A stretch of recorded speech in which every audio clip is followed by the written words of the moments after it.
Varine. My dear Swami, Goutamanandaji, other monastic brothers, and my very dear devotees of Ramakrishna Vivekananda, Sharda Devi. I am very glad to be amidst you here, almost after about 3.5, 4 years. You all know the reason. COVID is the reason. Otherwise, every year I used to come to Hyderabad and spend a few days among the devotees and the monastics here. Anyway, COVID had kept us away physically, but mentally we are all with one another. We used to be thinking about our devotees more, and devotees were thinking about the ashram more during the COVID. That is a good thing that has happened. So we are meeting here. I am very glad to be amidst you. I have been here for the last 5 days. Tomorrow I am leaving for Chennai. I could have stayed for a few more days, but in Chennai we are starting celebration of Navaratri of Swami Vivekananda. Vivekananda Navaratri, because Swami Vivekananda came to Chennai in 1897, February 6th, and stayed for 9 days, up to February 15th, in the place which was called at that time as Ice House. And Swami Vivekananda stayed there. It has become now Vivekananda House. So Ice House to Vivekananda House, because Swamiji stayed there. So there we are going to celebrate from 6th onwards for 9 days. So many lectures, so many cultural programs. Important people will come and talk about Sri Ramakrishna and Swami Vivekananda. For that, I am leaving tomorrow 5th. I will be there for our functions for all the 9 days. Today, when Goutamanandaji asked me to speak to the audience, what subject shall I give? I said, don't give any subject. Because I don't know speak like a speaker, but I refer to some of the important teachings of Sri Ramakrishna, which is interesting to everyone, both monks and householders, those people who are completely dedicated to religious life, who are partly dedicated to religious life, who want to achieve something in their life. So, one story of Sri Ramakrishna comes to my mind. The story, all of you know it, but I repeated it. It can be repeated any number of times. The Pandit story. One Pandit was there, very vain about his knowledge of scriptures. He had read the Vedas and the philosophies, Indian philosophy of Sankhya, Yoga, Nyaya, Patanjala, etc. And so he was very vain about it. So one day this Pandit, this happened in, let us say, Calcutta, where Ganga was there. So the Ganga he had to cross, and the boat was ready. It was already full. He came late and just got into the boat. And you imagine the whole boat is full of people. Then the Pandit gets in. Everybody looks at him. They know he is a big Pandit. So when they looked at him, his vanity increased. So he wanted to show his panditry. So he asked the nearest person, have you read Vedas? The boat had started moving. And so he asked somebody nearby, have you read the Vedas? Vedas? I do not know. It was the boatman himself.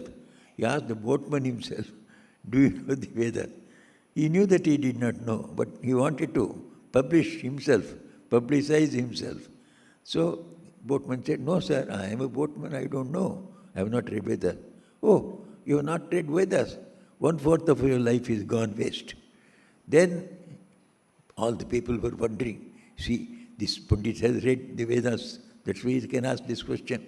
Then he says, have you read the philosophies, Indian philosophies, Sankhya, Yoga, Nyaya, etc.? He said, I have told you already I don't know Vedas. I don't know the philosophies also. Oh, you have not read any Sankhya Yoga. Then another 1/4 of your life has gone waste. Half of your life has gone to waste. Then all the people are wondering, this Pandit has read the Sankhya Yoga, everything else. So that's why he asked this question. Then thirdly asked, at least have you read the Puranas? Bhagavata, Mahabharata, Ramayana, etc.? No, sir. Why do you ask this question again and again? I have not read. Oh, then another 1/4 of your life is gone waste. Then at the time, the boat was in the center of Ganga. A hurricane started coming.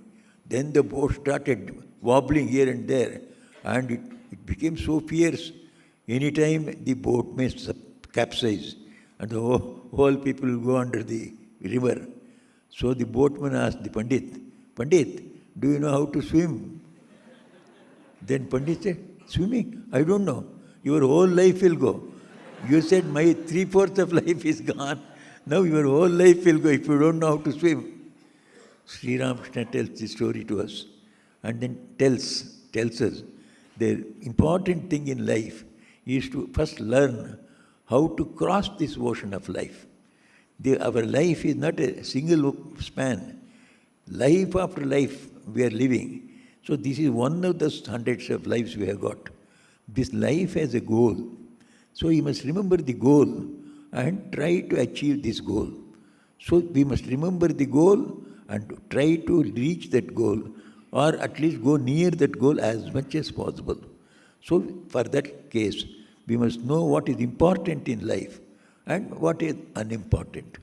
So Sri Ramakrishna said, in life, the main thing is to know how to cross all the hurdles in our life. At the same time, keep our journey going towards God. We must become more and more aware of our own real personality. We are in reality not the bodies or the minds that we are thinking about, that we are, but we are the soul that is inside us. All of us are souls. We are part and parcel of infinite Brahman, infinite God. Swami Vivekananda used to say, if God is the sun, we are all the rays. We are all associated with God inseparably. So each one of us have got all that the sun has got. It is there in the ray also. If the sun is bright, the ray also is bright. Sun is hot, ray also is hot. So sun is, as long as the sun is there, the rays are also there. So we are eternal with God. So we have got eternal life. So our soul is eternal. God is all powerful, all knowledge. Inside us also there is all knowledge and all power. God is all bliss and all joy. We are also full of all bliss and all joy. This is what we are. As souls, we have got inside us infinite life, infinite knowledge and power, infinite joy and love. So everything is within us, but we are not aware. So to know this one, that we are the Atman, we are part and parcel of God. God is the Purna and we are the Amsha. He is the whole, we are the part. Or He is the father and mother, so we are His children. So we are associated with God. God is associated with them eternally, with us. This knowledge is fundamental in life. That is the goal of life. Sri Ramakrishna again says, it is for this purpose, to know that we belong to God and God belongs to us. We are eternal as God is eternal. We are infinite joy and as God is full of joy, because we are part and parcel of it. To know this one is the purpose of our life. How to know this?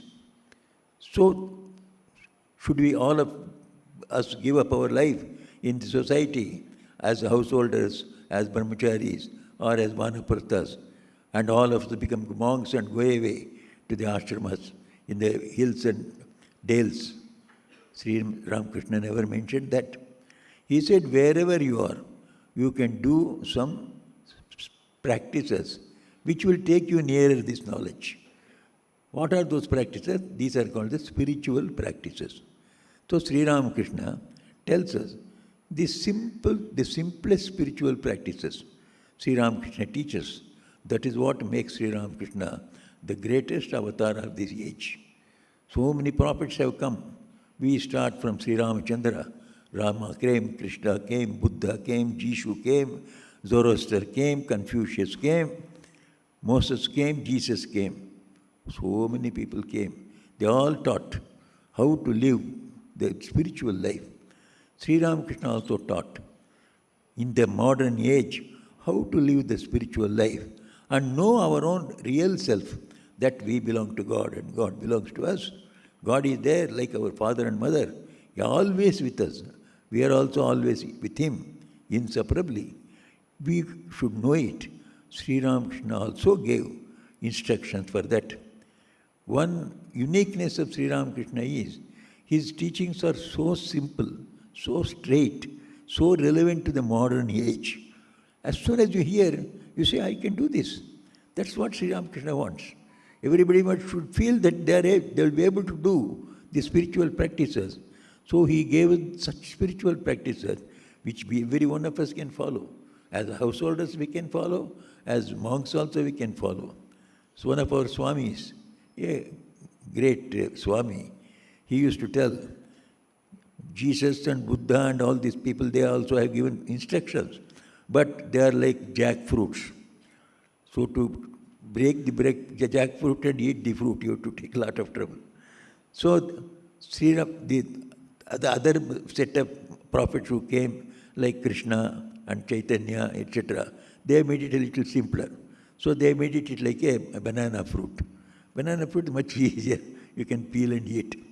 So the Swami says, in the end, but Sri Ramakrishna gave, and then he gave us in such a way, it is a seedless grape. You don't have to do anything, simply put it in the mouth and swallow it. So Sri Ramakrishna's teachings are very simple, but effective as other people's teachings.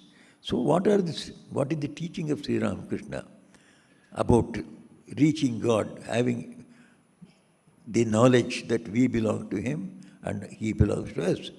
So Sri Ramakrishna would say, you have to do both your household duties, the worldly and societal duties. Simultaneously, you must carry on some spiritual practices also. Both must go hand in hand. Sri Ramakrishna said it is possible. Both of them are possible.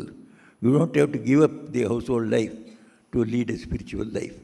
That was a wrong conception we were having for the last 1,000 years. Householders cannot realize God.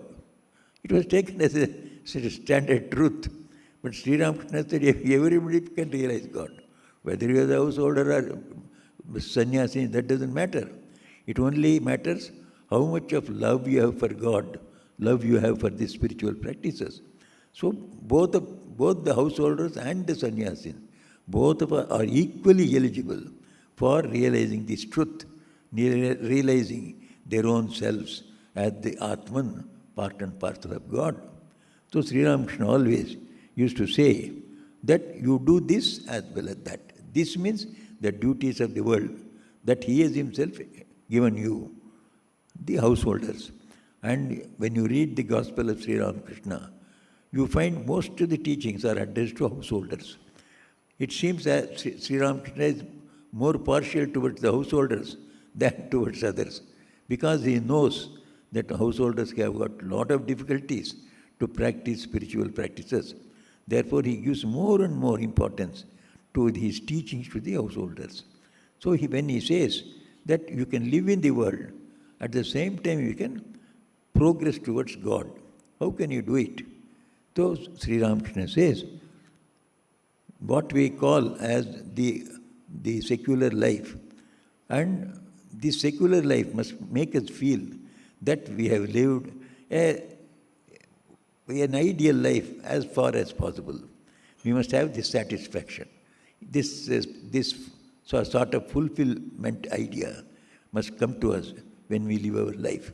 So in your secular life, simply by acquiring money, you will not get this feeling of fulfillment. I have done something great. Nobody can feel it. But when do you feel that your secular life is fulfilled? So when we are able to stand on our own feet, when we are able to live a life by which, we also slowly progress in the secular life itself. And we help others also to progress in the secular life. So if we live a life of selflessness, selfless service, then our life becomes self-fulfilled. We feel a satisfaction. So Sri Ramakrishna advises, so when you live the secular life, so you have your own duties, do your duties. You have to earn money, you earn money. But keep hold on to certain practices. Just as in the case of the Pandits, this Sri Ramakrishna would say, the Pandit was bandying his simple academic knowledge. He did not know practical application of philosophy and religion. We also academically, most of us know philosophies and Puranas and other things, but we don't know how to apply. So Sri Ramakrishna gave us how to apply this religious treatises, Puranas, the Vedas that we know. He only said, the practical application of religion starts with taking the name of God. He said, simple practices. You do your daily duties. Always feel that you are not the doer, but God is getting it done through you. This is the one principle he gives. This sort of feeling that God is behind us. So we are doing it, but we should know that what we do, we are not doing by ourselves. We are like the puppets in the hand of God. Whatever God makes us do, we are doing it. About that, we are not aware.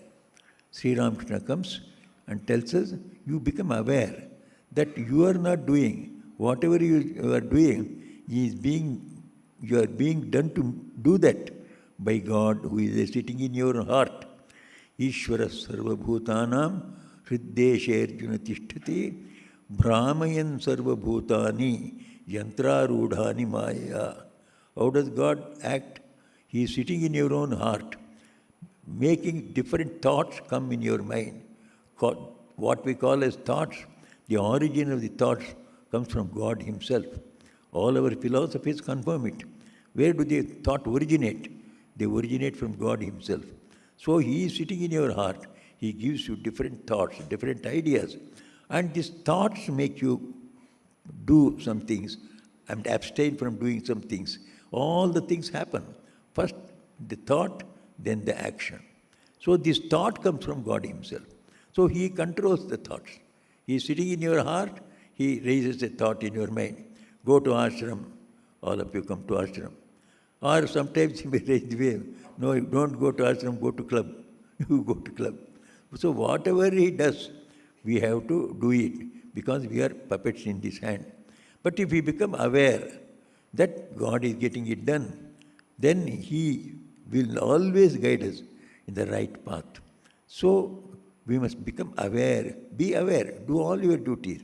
So in your household, so we serve our children, our grandchildren, our husbands, our in-laws, etc., various duties.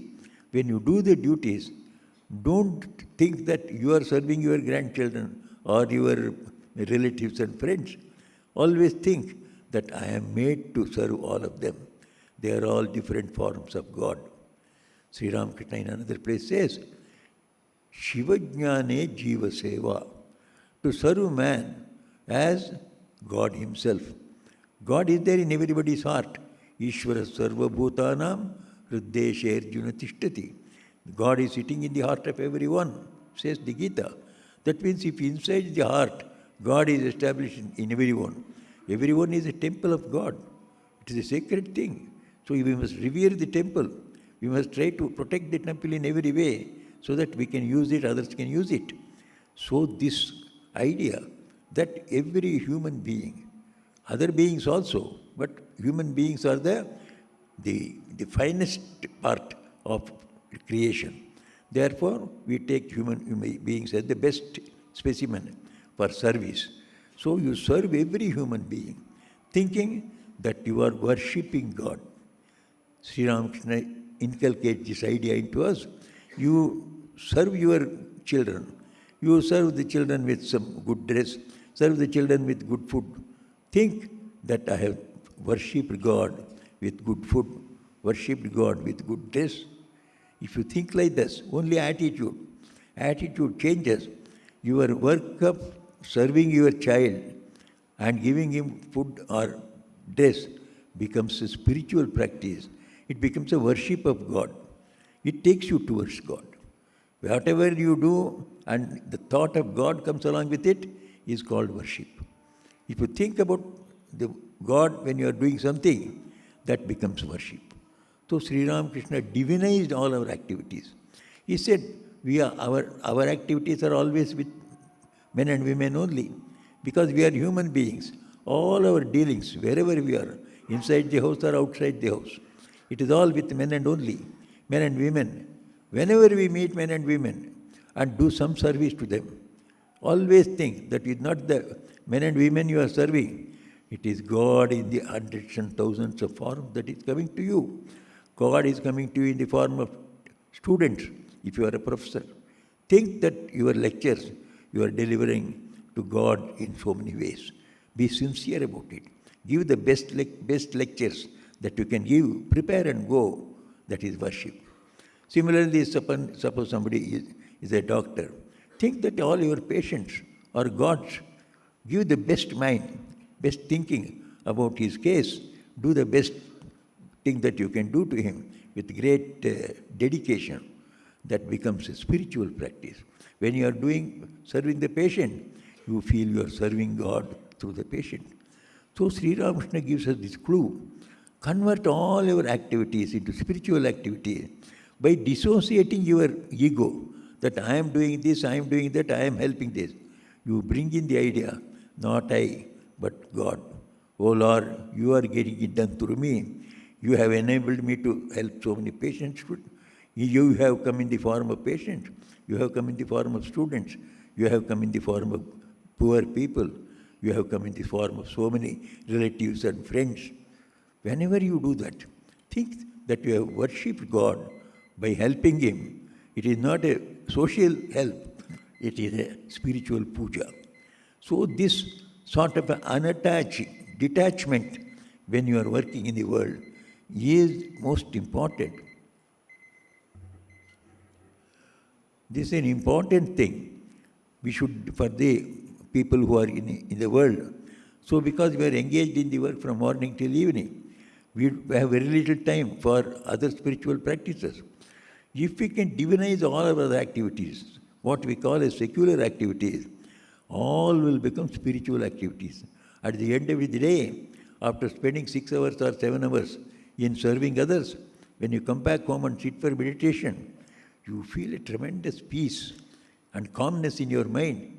For 6 hours, I have served God in the form of in the patients, in the form of students, in the form of poor people, in the several forms that He has come. So the idea that God is the doer and you are not the doer is the main thing. We have to do it. We have to bring it in our life. It comes slowly. It is not achieved in one day. Slowly in the beginning, when you do something, you are serving food to your children and you think, I am feeding God, I am worshipping God. It appears, as if something very comical you are doing. It is not comical, it is true. After a few days, you really feel you are serving God through your child. You are serving God through everyone. So Sri Ramakrishna gives great one clue. This is the practical way we can bring in God in our life. And through all our activities, we can progress. At the end of the day, whatever you have done, if you remember God also, it has done two things for us. One is, we have thought about God, and He is getting it done through the real truth. We are going nearer the truth. Secondly, whatever we do, a small thing or big thing, we always feel proud about it.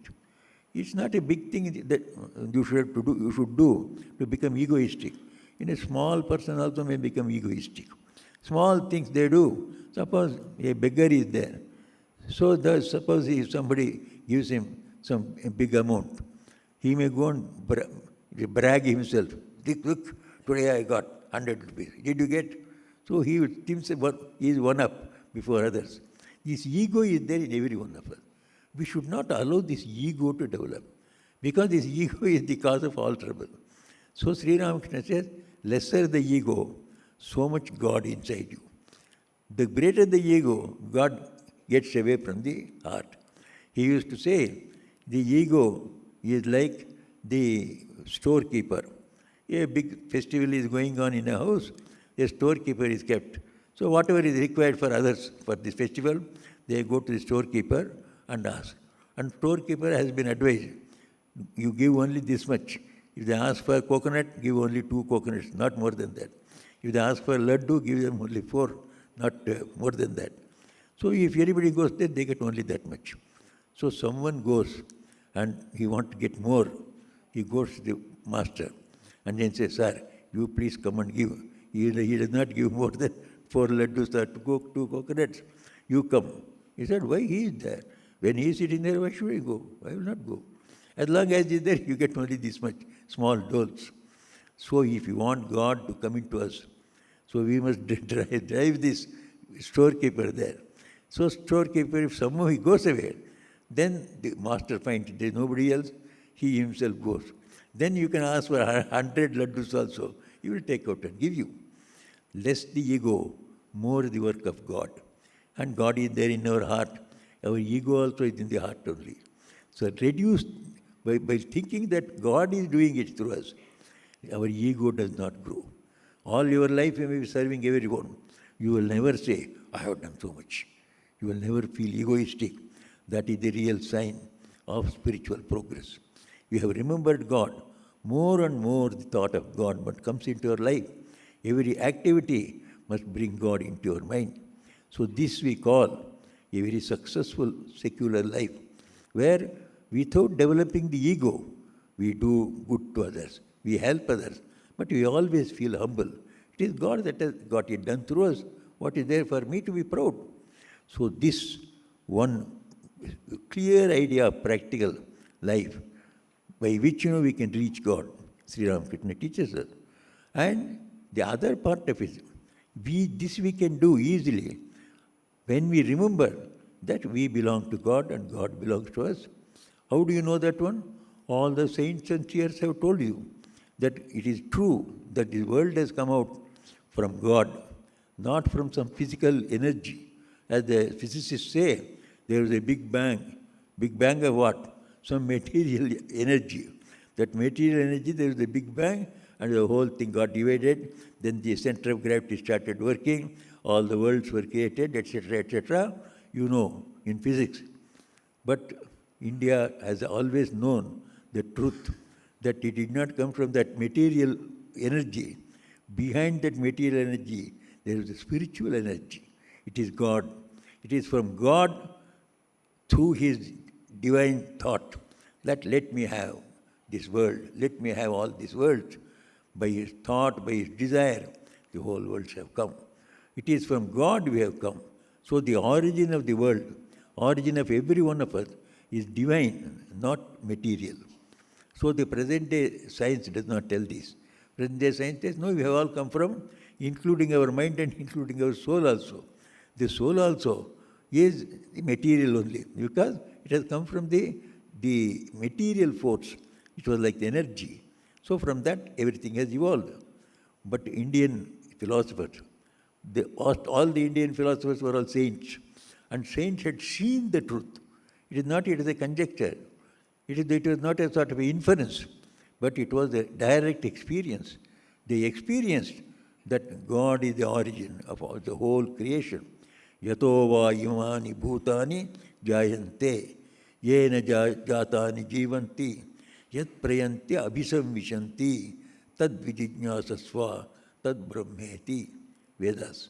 The Upanishads say, it is from God that all the creation, all of us have come. In Him we stay, to Him we go back. So we are divine persons. Even when we are thinking that we are materialists, the body is material. This material behind this body is the soul. And this soul is part and parcel of God. So the whole thing, the whole universe is divine. It is not material. So Sri Ramakrishna says that this is the real truth. We have all come from God. So we go back to God. We must remember our divine origin. To remember this one, we have to efface our ego. Defacing the ego is what we do when we go on thinking that God is doing, not me. So this one great principle, if you remember, many times we ask the question, sir, you may say to practice this one, that we are not the doer, is not an easy thing. Sri Ramakrishna also knows it. Therefore he says, this you can practice if you can do some other spiritual practices separately. This is while doing the worldly duties. He has given you the idea how you can efface your ego. He has given also some instructions about separately you can develop your spiritual side. What is that practical side of spirituality? He said, can you take the name of God, do some japa? All of us can do. We did it in the beginning. We took the name of God. That's called japa. Sing the name of God. He says, you take some time in the morning, some time in the evening, sing the name of God. That means do japa. Sing the name of God. You can sing some bhajans also and sing some stotrams also, where you praise God. When you praise God, you are praising your own Father. You feel yourself glad. When my Father is praised, whether I praise it or others praise, I feel proud. I am child of such a great Father. When we daily pray to God, we feel our own gloriness. We are children of such God. Our spiritual personality becomes strong. So Sri Ramakrishna says, daily do some japa, maybe for 10 minutes, 15 minutes. Then, to do it with devotion, you must have faith, strong faith in the teachings of the great masters. In our own age, Sri Ramakrishna has come, and Swami Vivekananda has come. All the direct disciples have come. Holy Mother have come. Their main teaching is, oh man, remember that you are all the children of God. And God himself comes to the earth now and then to tell you the right path to follow. So follow the latest avatara. Your path will be very easy. So Sri Ramakrishna comes and says, in this age, you have to follow the Vedic Dharma, but removing all the extraneous things of ceremonials in it.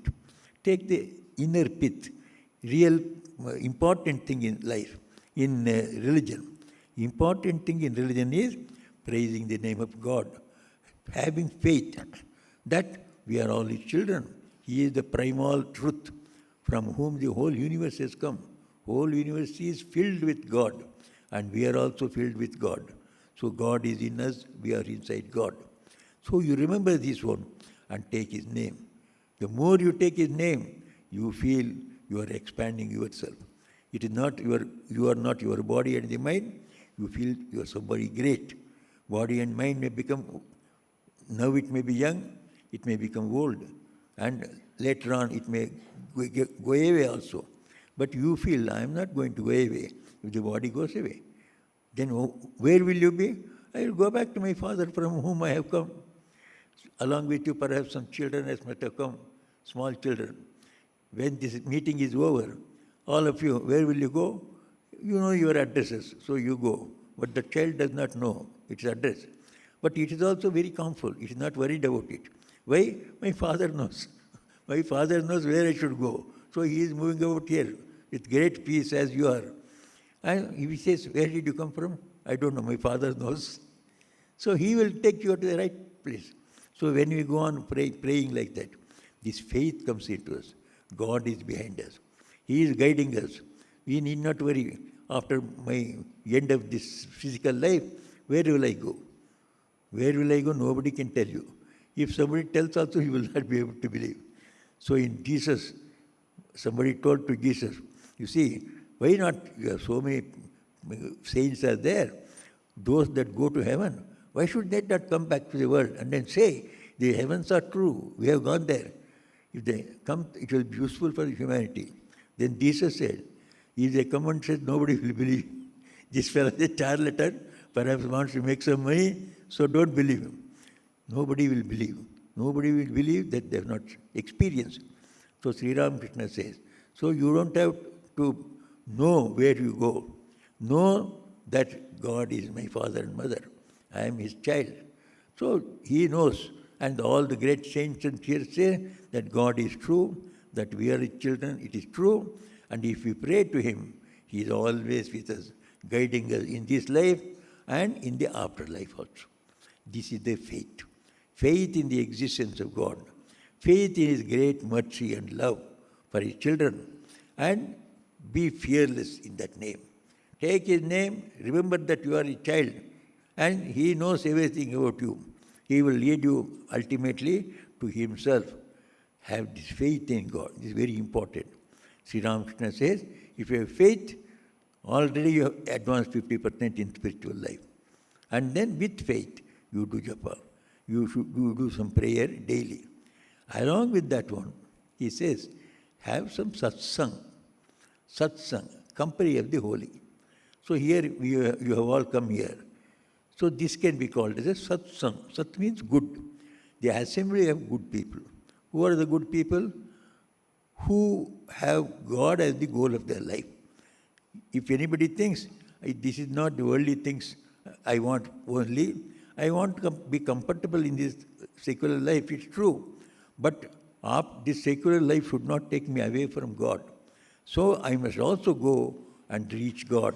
I must also be enlightened about my own relationship with God. So that is all the other part of life.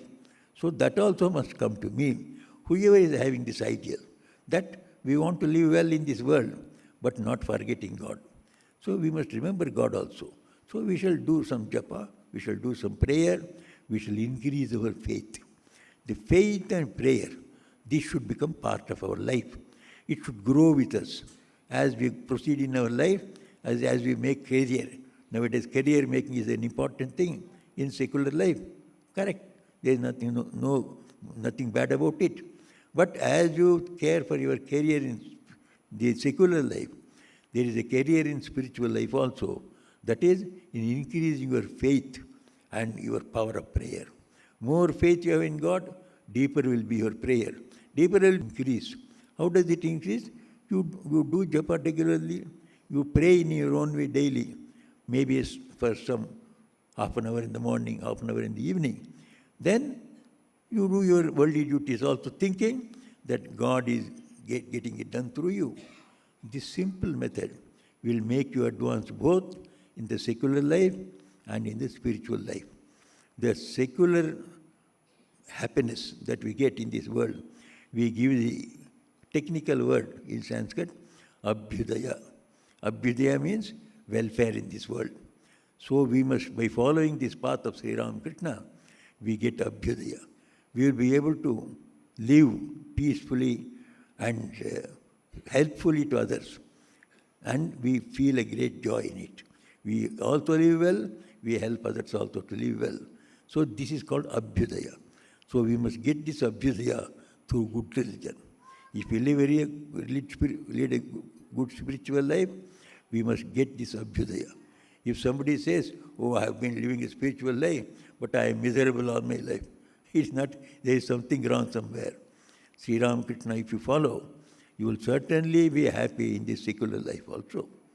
And along with that one, if you follow what he said, do some japa, do some prayer, increase your faith in God, and have satsang. Come into the company of the holy, good people. Now and then you come and meet once in a week, once in a fortnight, once in a month. If you meet good people, all of them are having its ideal. You see, at the end of our life, not only we should achieve something in this life, we must also progress in our faith in God and dedication to Him and prayer to Him. So if you are more and more have faith and very deeply are able to pray from your heart, you have advanced very much. And some people may be fortunate.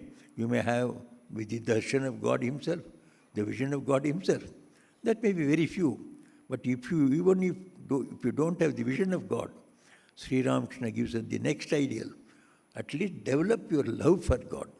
That is, have deep faith in His existence and then pray to Him like a child would cry for its mother. So let us pray to God.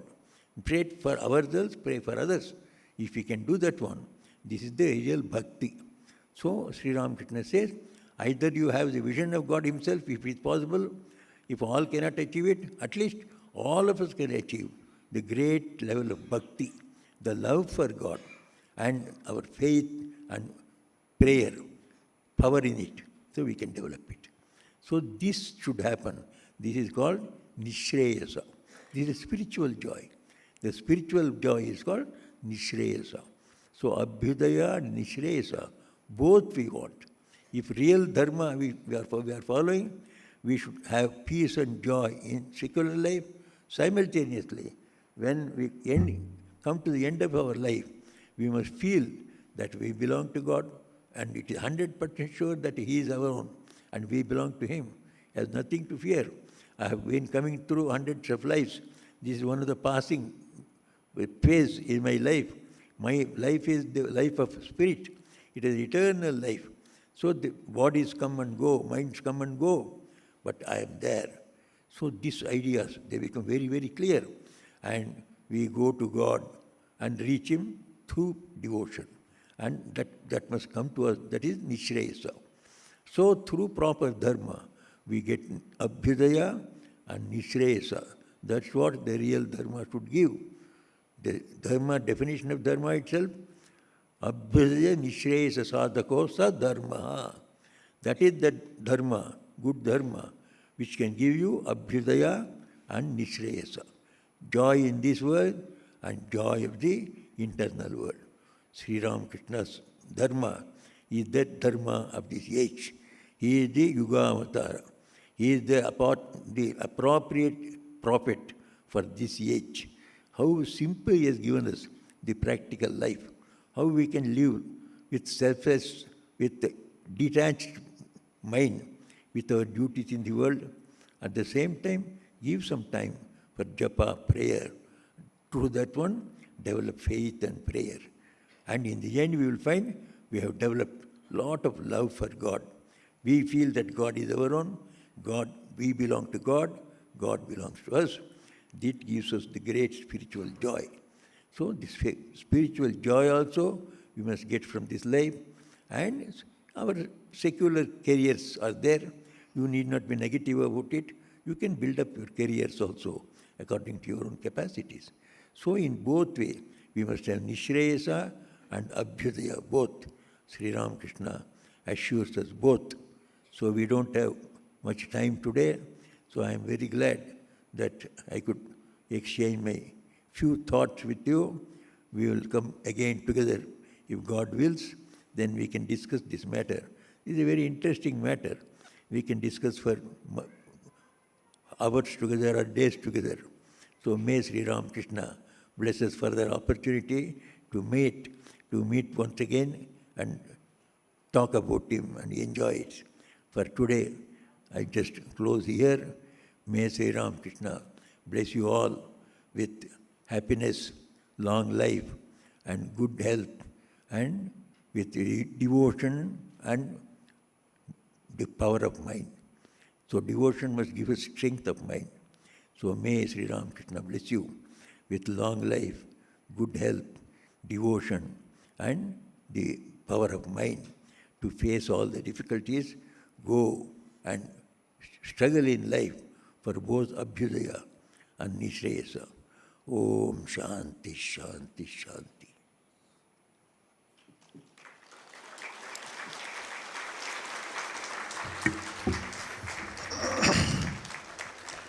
On behalf of all of you and on behalf of the monks of the Mutt, I offer my humble pranams, Shashtanga pranams to revered Maharaj.